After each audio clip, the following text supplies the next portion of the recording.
My brother-in-law destroyed my married life by hiding his affair with my wife, while my sister-in-law tried desperately to keep the truth from ever reaching me. I found out about my wife's affair with my brother-in-law when I walked into our bedroom and saw his wedding ring on my nightstand.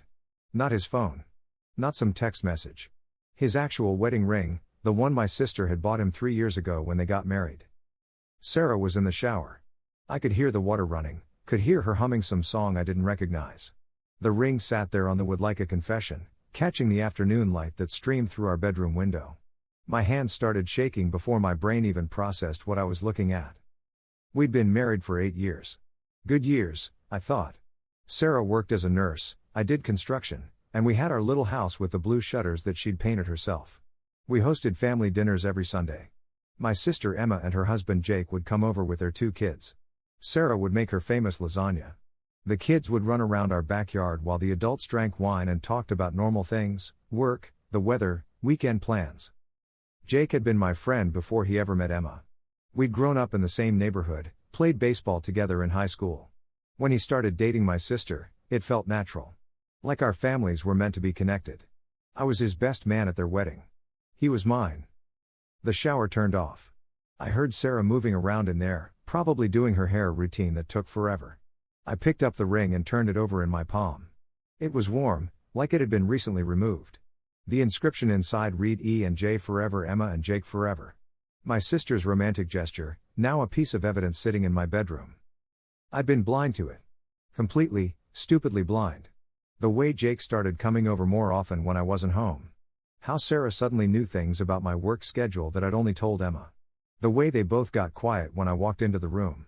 How Jake's eyes would follow Sarah when she moved around the kitchen during our Sunday dinners. Emma had known. My sister had known her husband was sleeping with my wife, and she'd been covering for them. All those times she'd call me just to chat, asking about my day, my plans. She wasn't being a good sister. She was gathering intelligence. Making sure the coast was clear for her husband to come and destroy my life. The bathroom door opened. Sarah stepped out in her robe, hair wrapped in a towel, looking more beautiful than she had any right to look. She saw me sitting on the edge of our bed, holding the ring. "That's not what you think," she said immediately. "What do I think it is?" "I don't know. But whatever you're thinking, it's not that." /prosody. /speak. I stood up, still holding the ring.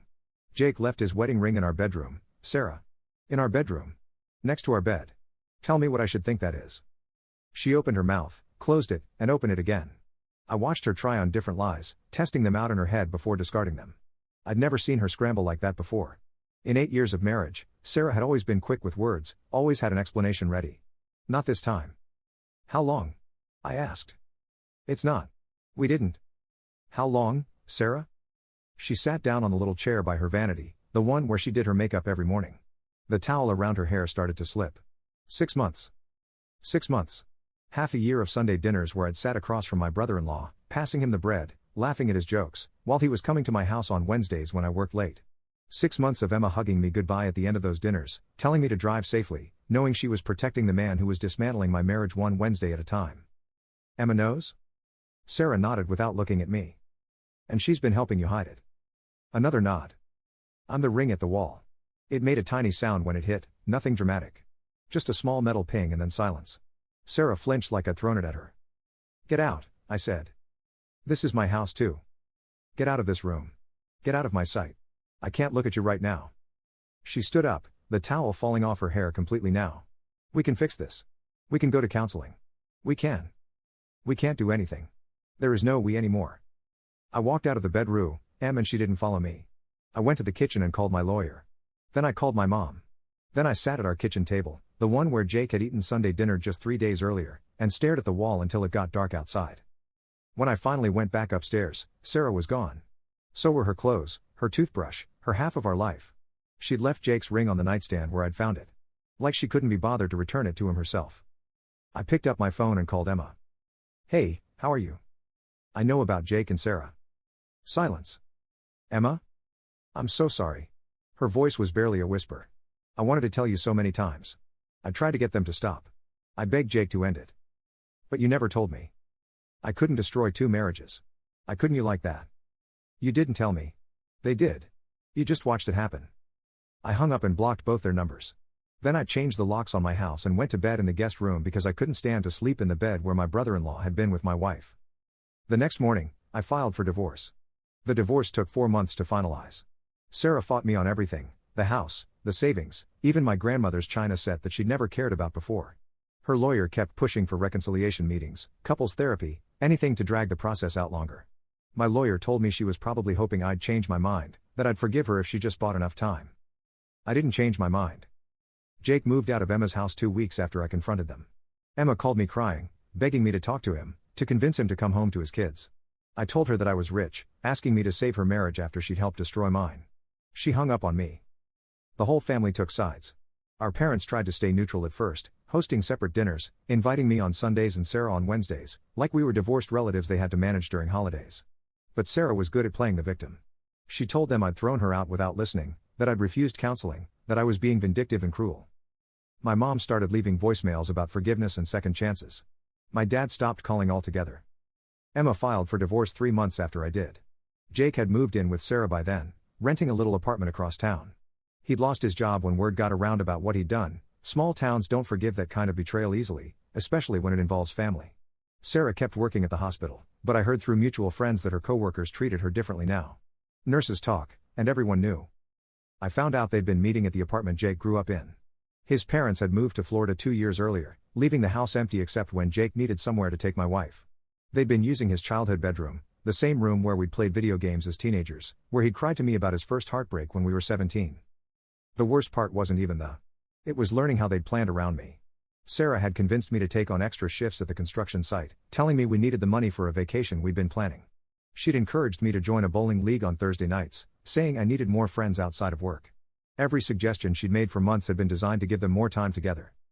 I stopped going to family events after Emma's kids asked why Uncle Jake didn't live with Aunt Emma anymore. Emma had told them Jake was traveling for work, that he'd be back soon. She was still lying, still protecting him, even after he'd left her for my wife. The loneliness hit harder than the anger. Our house felt massive and empty. I'd come home from work to silence, eat dinner in front of the TV, and go to bed alone in the guest room because I still couldn't sleep in our old bedroom. I tried dating apps, went on a few awkward coffee dates with women who seemed nice enough, but I couldn't trust my judgment anymore. If I'd been that wrong about Sarah, how could I trust myself to see anyone? Sarah tried reaching out through mutual friends. She wanted to explain, wanted closure, wanted me to understand that it had just happened, that neither of them had planned it. Our friend Lisa told me Sarah was miserable, that Jake was drinking too much, and that they were fighting constantly in their new apartment. I didn't care. I'd stopped caring about Sarah's happiness the moment I found that ring. The divorce was finalized on a Tuesday in November. I signed the papers in my lawyer's office while Sarah signed hers across town. We split our assets down the middle, and she got to keep half of the life we'd built together without having to look me in the face to claim it. That night, I drove past their apartment building. Jake's truck was in the parking lot. Sarah's car was there too. They were probably having dinner, maybe watching TV, maybe fighting about money or Emma's kids or the mess they'd made of everything. I sat in my car for 10 minutes, not wanting to see them but unable to drive away. When I finally got home, I found a letter from Emma in my mailbox. She'd written 3 pages about how sorry she was, how she'd made terrible choices, how she'd lost her brother and her husband and her marriage all because she'd been too cowardly to tell me the truth. She said she understood if I never spoke to her again, but she needed me to know that she'd tried to stop them. I left the letter away without reading the last page. Some apologies come too late to matter. It's been 3 years now. Sarah and Jake lasted 18 months before their relationship imploded spectacularly. I heard about their breakup through my cousin, who heard it from someone at the grocery store. Jake started cheating on Sarah with a bartender from the place where they'd been drinking away their guilt.